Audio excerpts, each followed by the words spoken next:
What's up, everybody? Cappuccino, Tim Paul here from Around the Piano. We are on our way to NAMM. We just landed in California. I mean, look at, no more snow. To Chicago, and it's going to live it up in the sun a little bit. Stay tuned for some great content coming around the corner. See you then. Later. With a heartbeat rhythm, we're lost and found. From the corner of the room shines a wooden heart. That piano calling us, let's make a start. Fingers on the keys, feel the magic flow. It's a rock and roll spirit, come on, let's go. So bring that music from around the piano. Let the melodies dance, let the good times flow. With every note we play, we ignite the night. Underneath the stars, everything feels right. Gather around the piano. Oh, Emma likes your talent. Scene. Listen, I had to play a little bit of music for you guys. I know I didn't want to show off my skills too much with the triangle, but and you didn't. No, if I gave it all away, nobody would watch the next episode. Right, exactly. Listen, today's episode, we are on 6 here at 216 Creator Studios, Around the Piano, NAMM Show 2026. A lot of sixes going on in that sentence. Hey, listen, we usually put in a little bit of music, a little bit of interview. Today is going to be an exciting straight panel with Thomas Claxton and some legends. Yeah, it's exciting. You don't want to miss it. You do not want to miss. Make sure you're tuning into this one here.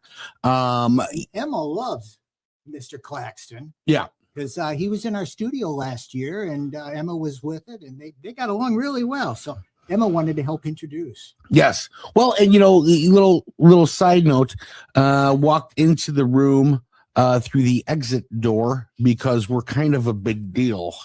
No, we're not. But we did anyway. We did it. Ran into Carmine Rojas with his friends there, sitting and ready to watch because I believe, and here's a little spoiler, Eddie Martinez is on stage talking as well with a bunch of other legends, which I'm not going to spoil, but I'm going to let Thomas Claxton do what he does best. Yeah. A big shout out to Thomas Claxton, a friend of ours, massive talent, great guy, great programs, all about the kids. I love every time I see him. He's just a unique character. And I think they're coming out our way. They will be out our way next year. Dates have changed, so I won't announce the date yet. Nope. But in 2027, Thomas Claxton and his buddies are going to come out. I know I can tell you who's coming out. Shall we do a reveal? We get Wanna wait? Spoiler? No. Let's wait. Let's wait. Let's not jinx it. Yeah. Let's not jinx it because we're gonna say it out loud and then all of a sudden, bad things happen. True. Let's just not do that. Either way, I'm excited that they could come to the 216 Creator Studios here. We got a lot of cleaning to do before that happens. We want to show off just the same. So, hey, without further ado, the Thomas Claxton panel at NAMM 2026. Thomas Claxton.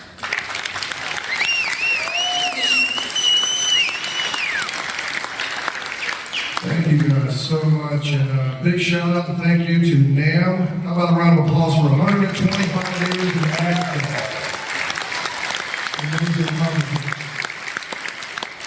It's literally impossible to cram all of this into the short amount of time we have, so we're going to move this thing along as detailed but as quickly as we can. Here, these guys have had amazing careers, so let me take a moment here to introduce everyone to you. Down here, folks, on the end, guitarist of Robert Palmer, Steve Winwood, and many more. Eddie Martinez.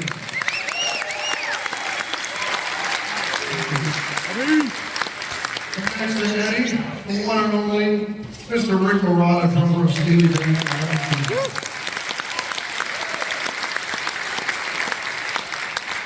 And next to him, folks, Mr. Don Landy of the Wrecking Crew.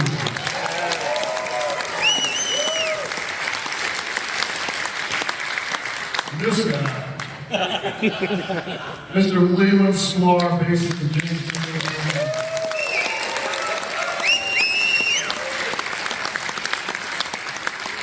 Someone's anything down to pick like 2 people to mention, you know, because what, like thousands at this point. So, guys, you know, let's talk about your individual journeys. We're going to start right here with Eddie. Eddie, man, what do you consider to be your start in the business when you first started getting out into some things where you felt like you were getting noticed? Well, I think, geez, going back so far, but I started out with a group called LaBelle in the mid-'70s, and I was just about 2. But yeah, I got the gig. It was a cattle call. All the cats in New York were there, and it was me and 2 other guys on the second day. We were asked back, and I got the gig, and that gig lasted for about 1.5 years, and it was a really great education working with those extremely powerful artists and ladies. And it was an amazing experience for me. Just you get to see how the pros work on stage, and that stuff rubs off on you. So that was my beginning. That's awesome, man. Hey, Rick, same question, brother. How about you? I bribed the money we had. How much did it cost?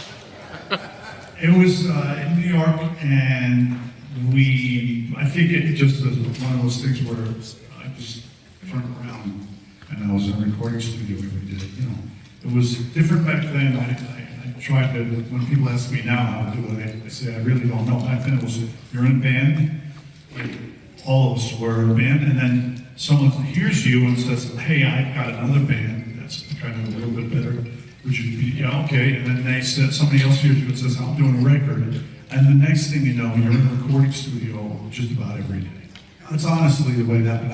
I don't think there was any real formula other than somebody heard what you hear, then you went to somebody else, and then somebody else, and somebody else. That's the way I did it. Right place, right time, networking. Did you say this is the 125th anniversary? 125 years, bro. NAMM? Yeah. They said over wagons to the 1901. Matter of fact, earlier today, our president and CEO, John Malentic, said that the biggest complaint of the first NAMM show, I believe, was where to rope off your horses. Yeah. And people today are nitpicking everything, I swear. You know, we got it pretty good nowadays, folks.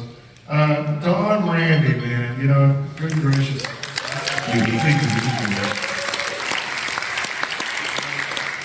For me, it's been a really blessed, lucky place that I've been in my whole life. Timing is very important. I started when I was 15 years old, playing in a place called the Catskill Mountains, accompanying different Jewish acts that would appear all over the Borscht Belt. I went to school in Los Angeles, LA Conservatory of Music, in 1954. And when I went to school, I came out to have a good time. Only unfortunately, everybody that was there was on the GI Bill, and they weren't having a good time. They wanted to get an education. So I had to really take care of business. And then I started playing jazz and worked at a little club called Sherry's, Sunset and Crescent Heights, 57 or 58 was my first support car gig. Before that, in 1956, Marianne Surf Club, which was 6th and Manhattan Place in Los Angeles. Then I worked at Sherry's, and a young guy by the name of Steve Douglas, who was a saxophone player, came in and heard me play, and then brought Phil Spector in, and that's when it all started for me, with He's a Rebel, 1961. And I'm working.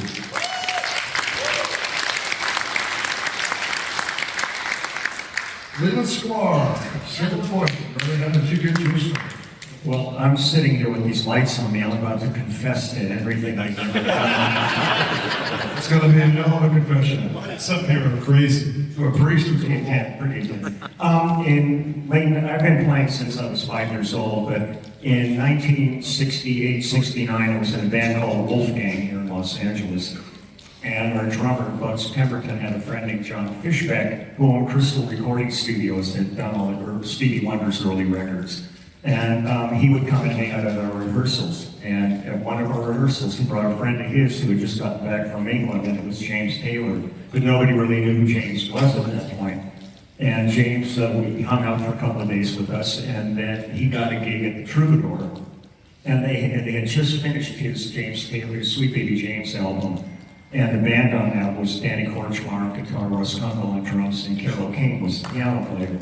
But they didn't have a set bass player on it. Bobby West played on a couple of the tracks. I think he played on the original Fire and Rain. But when they got the gig, James called Peter Asher, who was his manager, and Peter was Peter Gordon. And he said, I found a bass player I want to use. And they called me and asked if I would do this gig. And I assumed it was one gig. I was still going to San Fernando Valley State College or Cal State Northridge, whatever it's called now. I played the one gig with them, and I assumed that was it. And then suddenly James was on the cover of Time magazine, and it changed the entire face of this West Coast music. And they said, we got a month to it, you want to do that? And I said, I looked at I was at finals the next day, and I said, I'm out of here. And we got the road, and I've been on the road now for almost 59 years now. Just a few.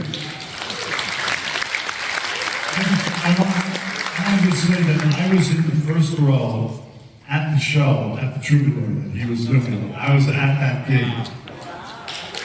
And he was great then, and he's great now. That's the first time I ever saw him. And we were in New York, and we were in LA from New York doing our first album, and the band I was in, and they said, come on, we're going to see this guy at the Troubadour. And I'll never forget, you sat down on that gig. Yeah, James couldn't stand at that point, so we all sat. But that's a whole other story. Well, I know that, I know it really, but We had some, Rick and I toured with James for quite a while, and I love playing this kid. So when it comes to you guys actually, because the whole panel is based on session work here, and what you guys did in the studio. Let's start back here with Lee, we'll go back down. But when you get into the studio, how do you find a balance between your artistic expression and what the artist who's hired you to be there for will tell you?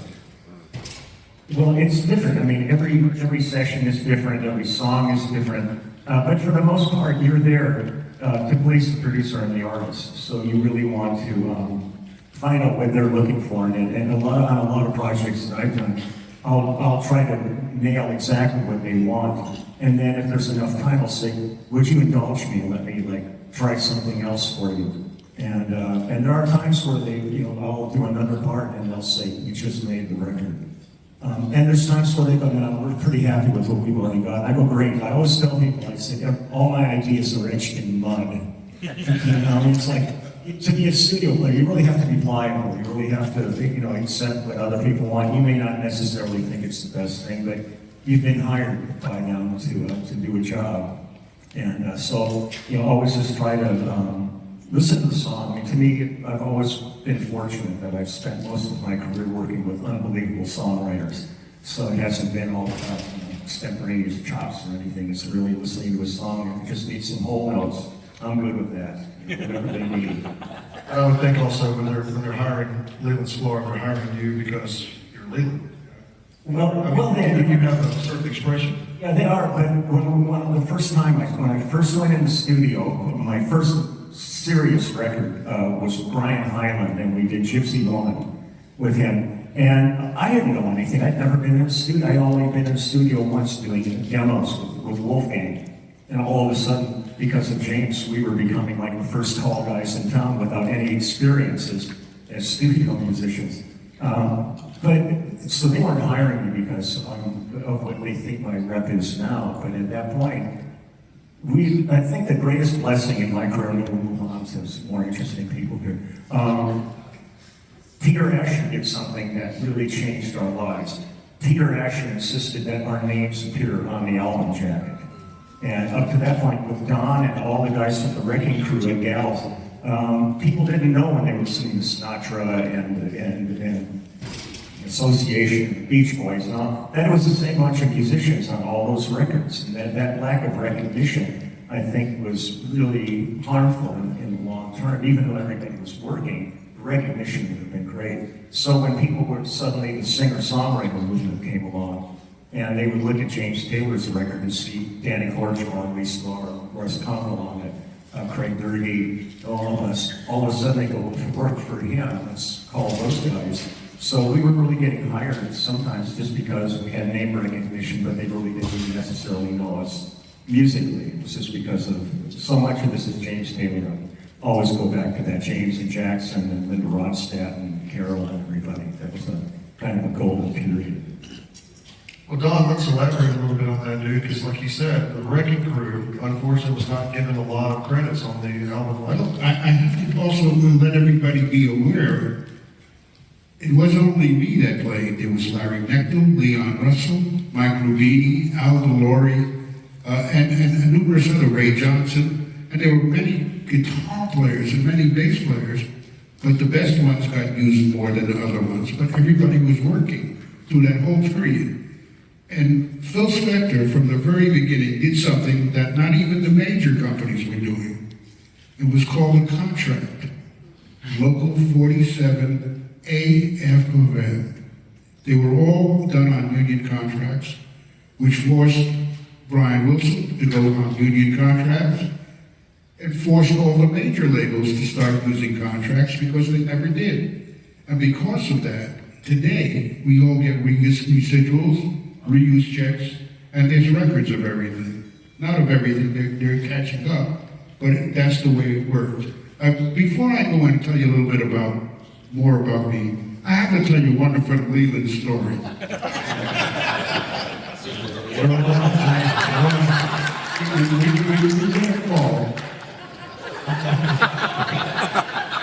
A double date. Starts at 10 o'clock in the morning, 10 to 1. Hour for lunch, go back to the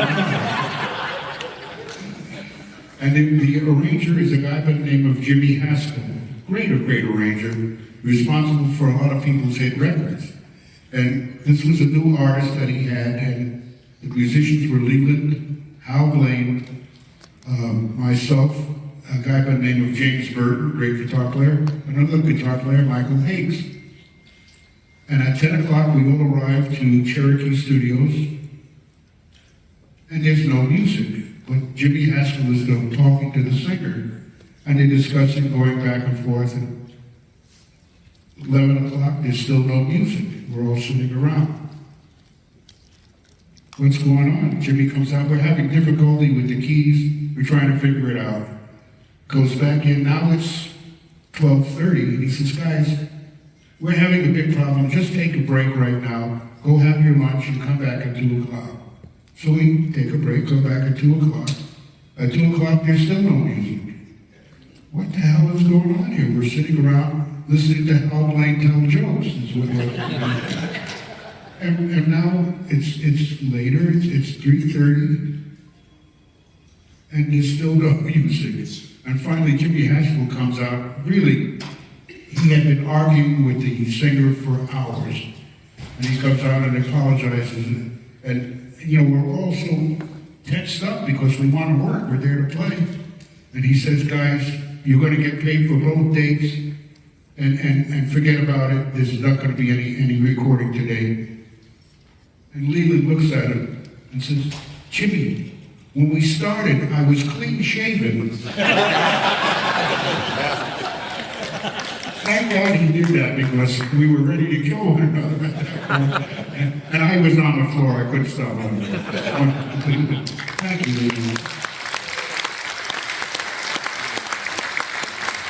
It's like what he said. We were very fortunate to be given the credit and the freedom to give up part of our souls for those records.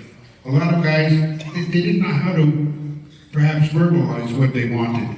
So it took a lot of time for them to get through, and we were there to help them. And if we could, that's why we worked so much.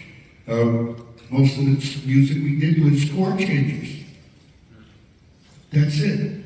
And for instance, how you get yourself in a trap, sound of a different drummer, a drum, and it's me playing the harpsichord solos on that. But on my music it said, rock and roll Bach style with chords. So I made up that piano part for the harpsichord. I made up the harpsichord part. And now here we are 40 years later, doing a cover of it for some show that we were doing. And I'm looking at it and I said, I can't read that shit. What is that? Somebody notated the total ad-lib solo that I had played on the original record.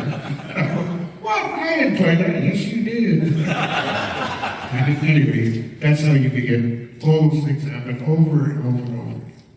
And for me, it was over 3,000 songs. What can I tell you?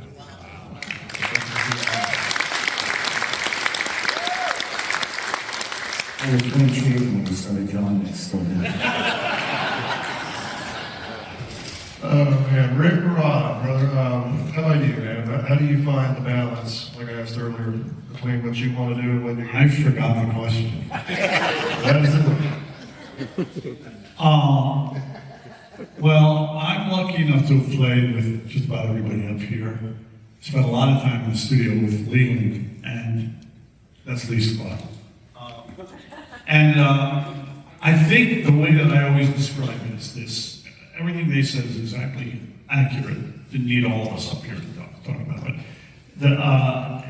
You come out, the way I describe it is I look at it as being an actor when you go into a recording studio, and the music they put in front of you, like Don said, a lot of times it's just chord changes, and you know, you go in. My reading wasn't as good as everybody else's, but I learned how to read enough. Leland, of course, would read anything. Don, of course, these guys are great readers, but you go in and you read, and but you interpret what's on the page. That's the point I'm trying to make. And that's how guys like us, we work all the time, because it's just like being an actor. I always used to think of it as bringing a character to it. Sometimes, as Lee can tell you, the character I brought into the room wasn't the most likable character.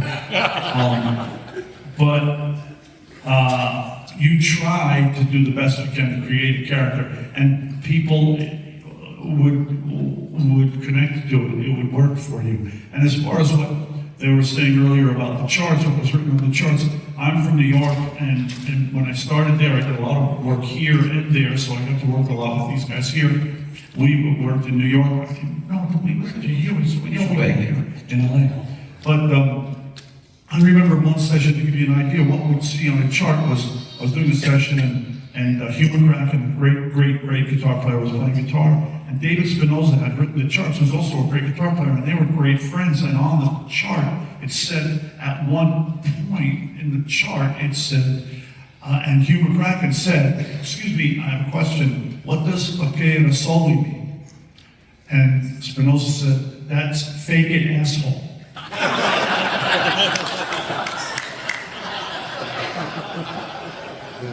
So that gives you an idea of what it was like. That's not a lie, it's a true story. What does facere soli mean?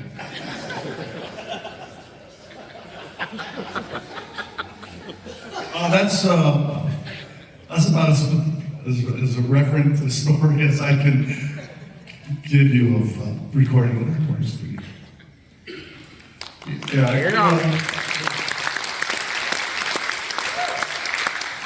I always get on the guy over here at the end because Eddie's like one of the most modest guys I've ever met in my life. I mean, truly humble guy.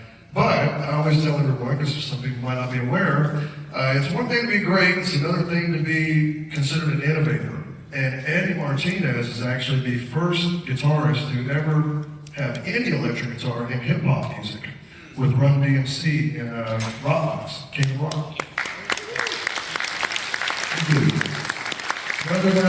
Whether you're fans of hip-hop or not, it literally revolutionized an entire genre of music, and we wouldn't have ever had Walk This Way with Aerosmith and Run DMC if it wasn't for your success with them first.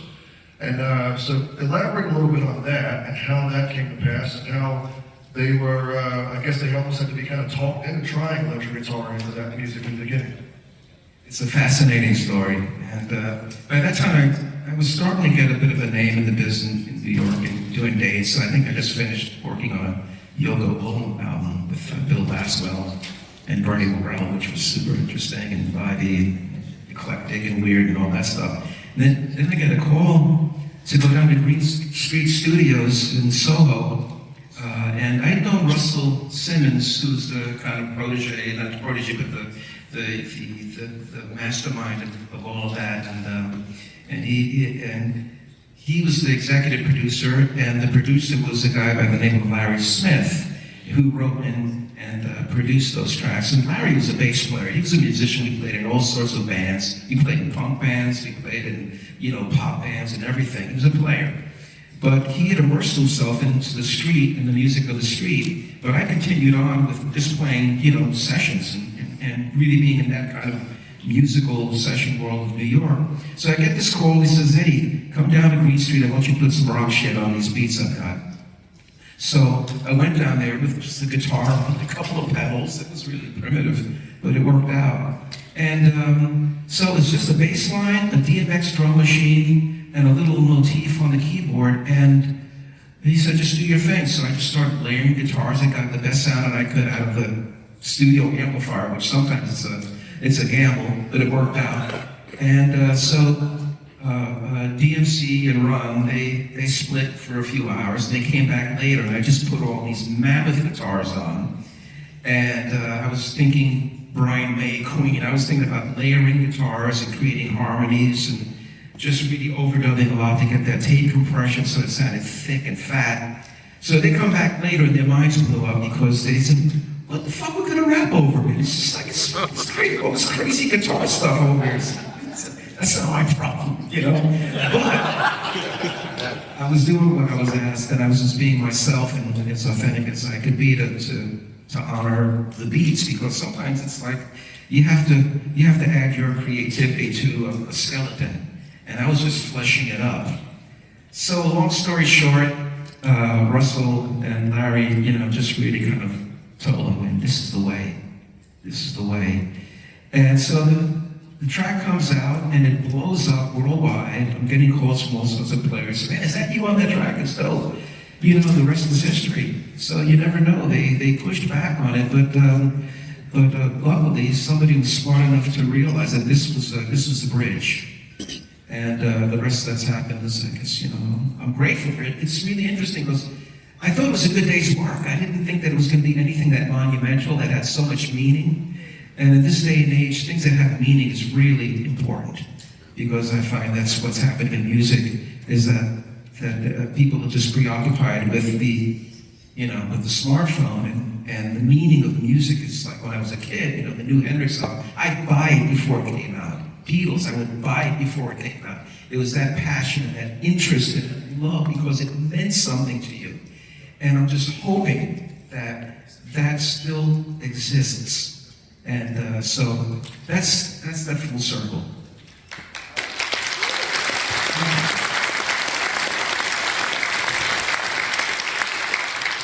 Before the next question, I thought of something you mentioned to me. You said your first experience with the Wrecking Crew in 1967 was you were in the studio. I was in a band in 1967 called Group Therapy. And We should all be in that right now. aptly named group.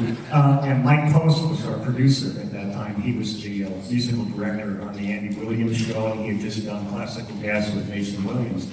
But when we got a record deal with Canterbury Records with this young group, when we went in the studio to work, we were too young and inexperienced. So I showed up at United Recording Studio in the big room, and I'm looking through the window, and there's the Wrecking Crew did our record for us. That was my first exposure to those people, and it was one of those things where I sat there looking through it, and I thought I could never do this. Watching how quickly they pulled the songs together and how beautifully crafted everything was.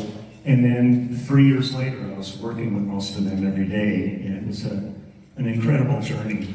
But my admiration for, I was looking through the window at Al Blaine and Carol Kay, and Bobby West was there. 3 keyboard players I remember from that were Beatty Novoline and Necco, and Mike Dacey, and God, just, when I looked through it, it just blew my mind. And so I want to thank you guys too for the history that you've blazed for all of us when we came along. Well, you were a very welcome part of it, believe it. People always wonder, how does that happen? How does that happen? when we did the original Wrecking Crew film, when it started, it took Denny 19 years to see it from the beginning to the end.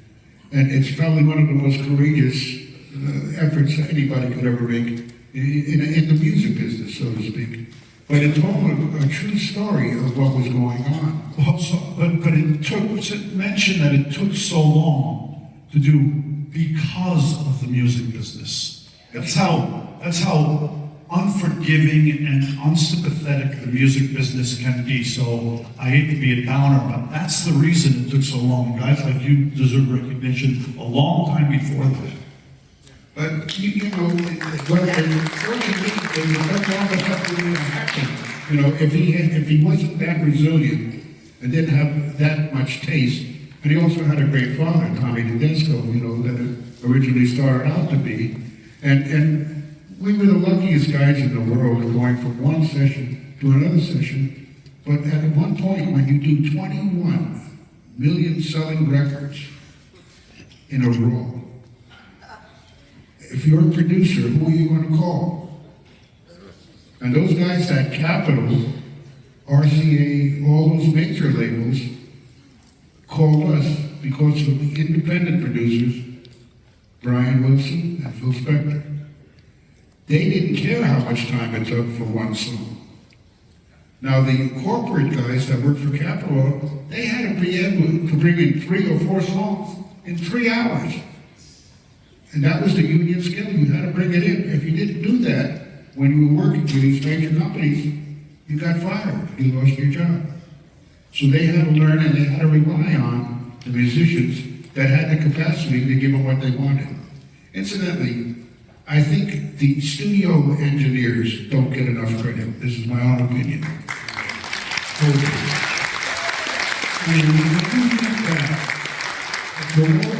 Those instruments were not easy to record. Where do you play? Mic placement, putting a mic in the right place, knowing how to back it off or overdo it or whatever, that was so important. And those guys, they were geniuses. They knew what to do. We didn't give a damn. You know, we showed up and we played. Okay, hopefully the mics are in the right place. But generally they were. So they don't get enough credit. And I'm glad you guys recognize it too.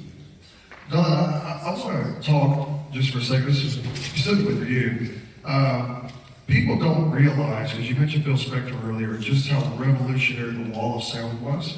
And if you can elaborate for people who don't exactly know what it was and kind of tell people how that process worked.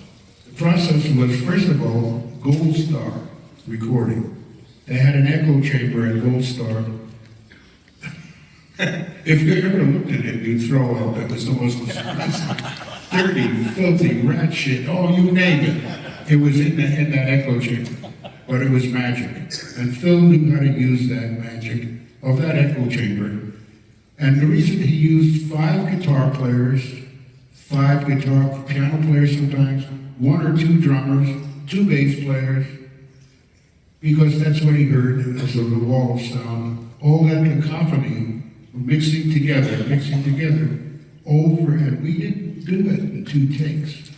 Never. It was always 7 hours later, 8 hours later. But we didn't care. We were getting paid. We were getting paid union scale. We were able to support our families. That's what the studio musicians. Why don't you tell them what union skill was at that time? The original scale was $62.50. And then it went to $85.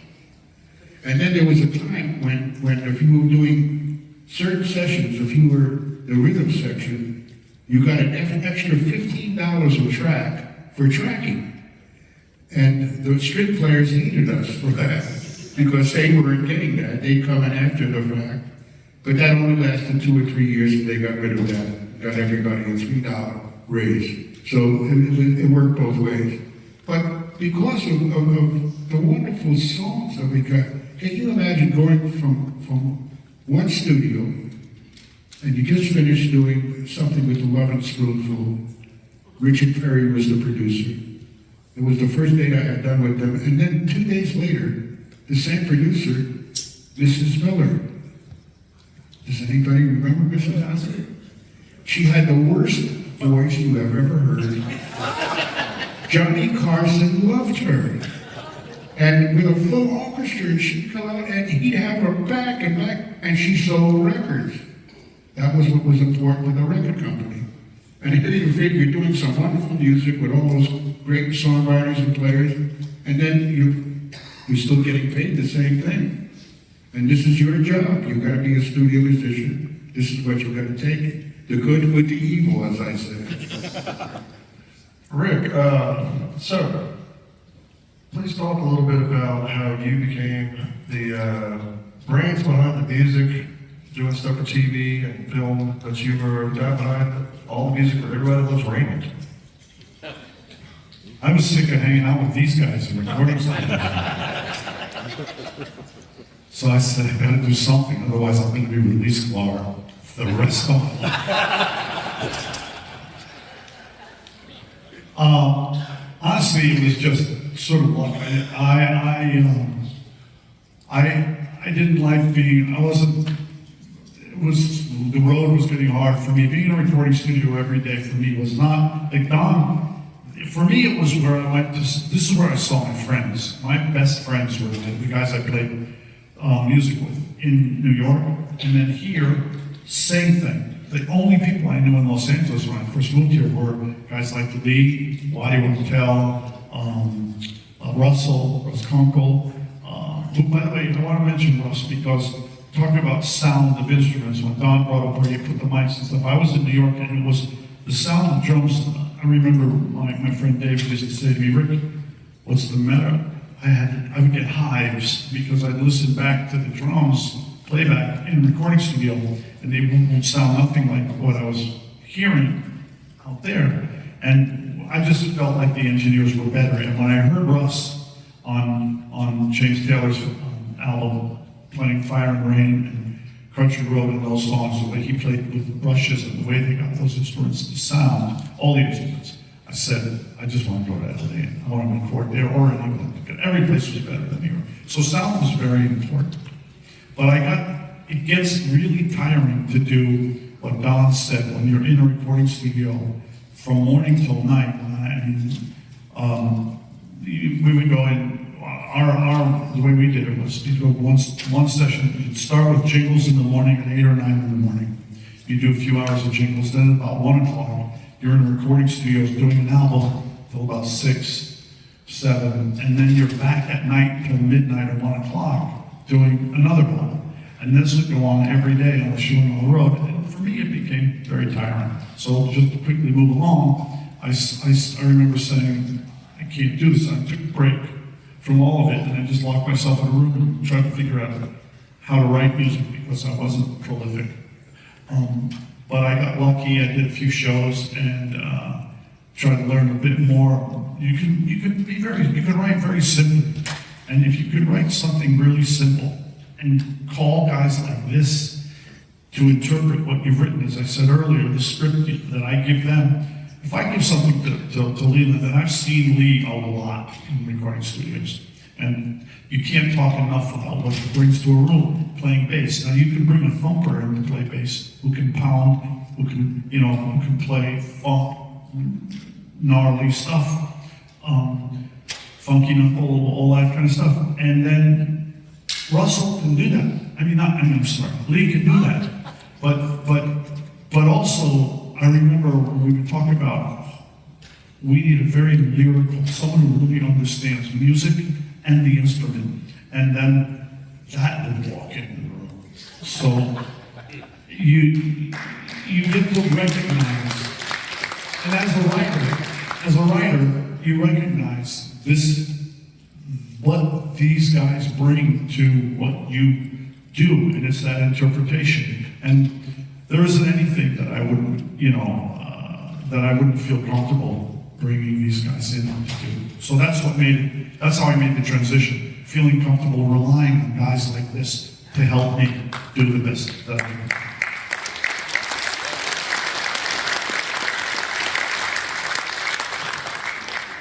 I'm not a serious person. He's serious. So, all right, let's bring it back from Eddie all the way back down here with this next question, and because I know we're going to be running low on time here pretty soon. So, with the modern advancements that we have that have been brought to the forefront in the industry today, I'm a firm believer that neither the old school or the new school way of doing things should be dismissive of each other. I think they should find a way to work together, and there's great things to do that with. How do you think, Eddie, that we can accomplish that? What can maybe some of the newer generation learn from the older generation?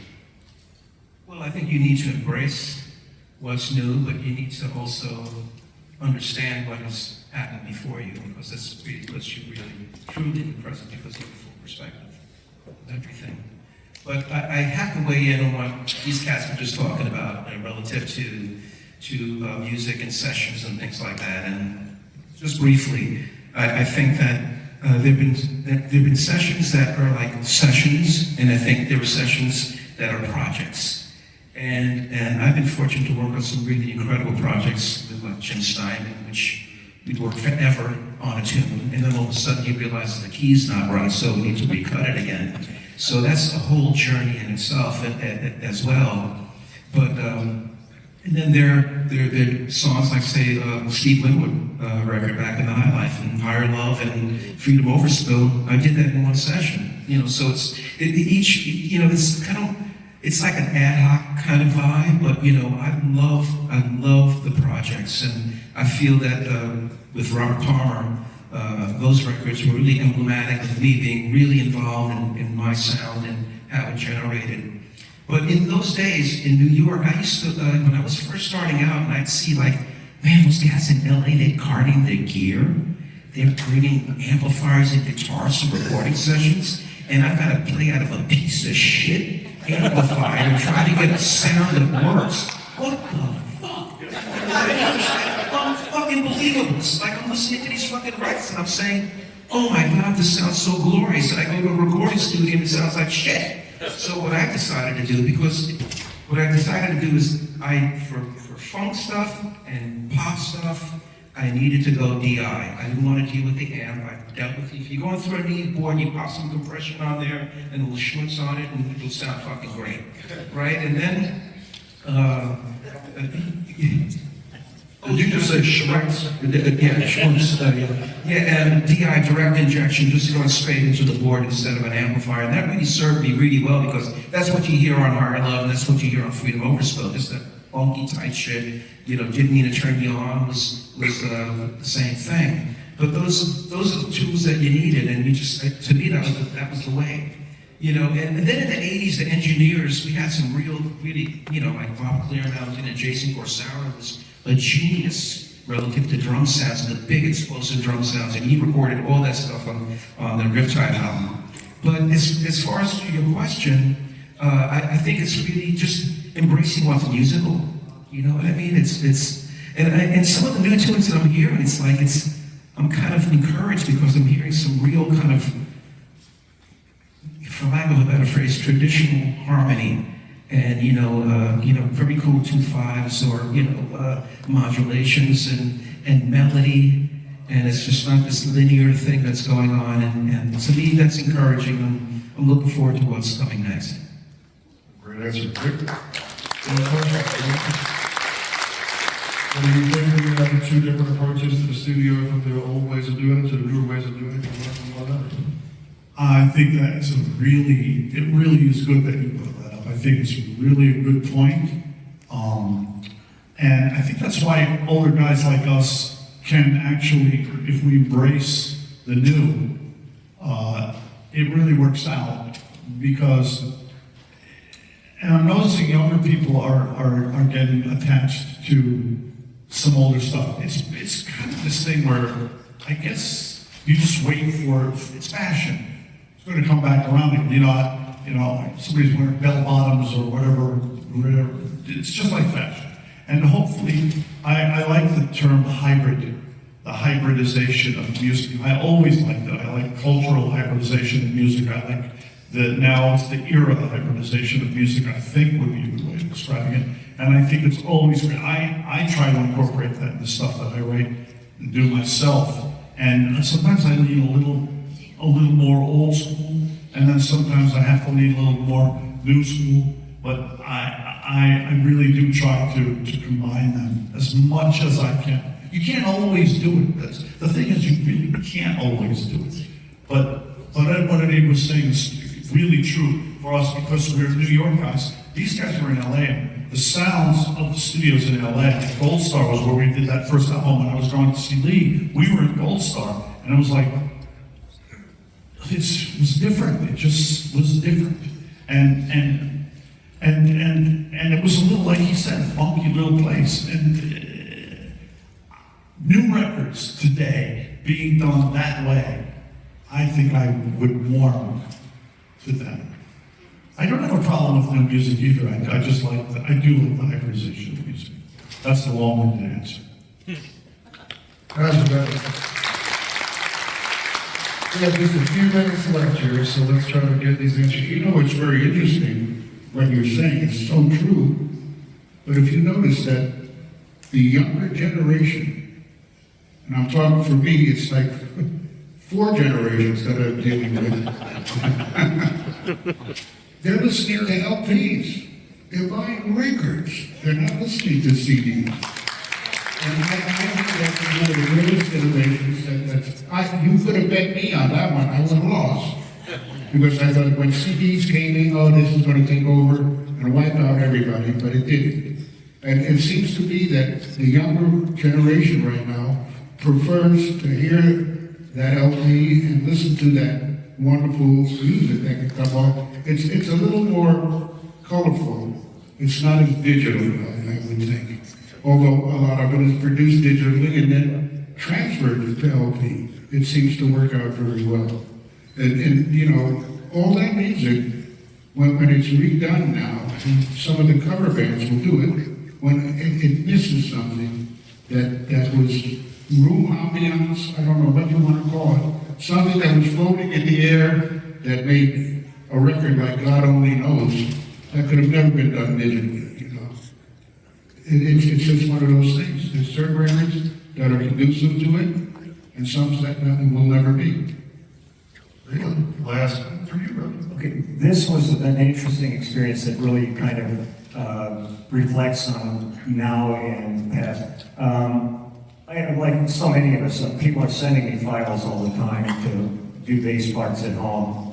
Now, I can only affect the bass part. I'm not interacting with other musicians or anything like that, so we have no decisions that other than me just doing that. But recently I was down in Nashville doing a new record with Reba McEntire, and it was big live band. Dan Huff was playing guitar on it, Steve Nathan on keyboards, Russ Kunkel came with me, and we were in the rhythm section. The first song we did was this beautiful ballad.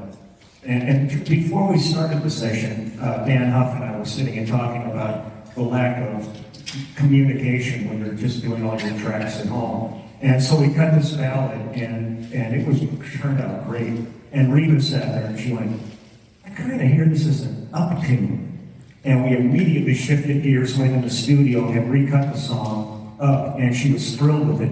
Could have never happened when everybody's just sitting home by themselves doing their parts on it. So to me, still the essence of this business is when a group of musicians are all together in a room exchanging ideas and letting this stuff just become organic at that point. And for me, one of the things that I always just try to say to myself is don't become an old fart.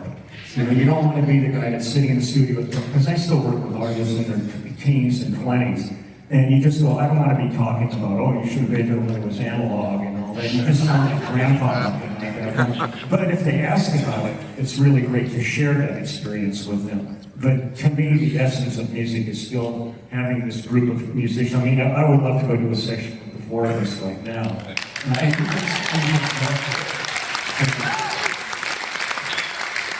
Guys, wrapping it up here, I want to say again thank you to NAMM. They gave me my own personal option of which 4 I wanted to have on my panel this time. They weren't available. So I picked BB. And me.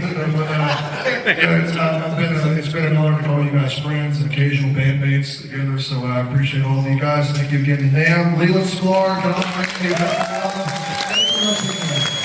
thank you.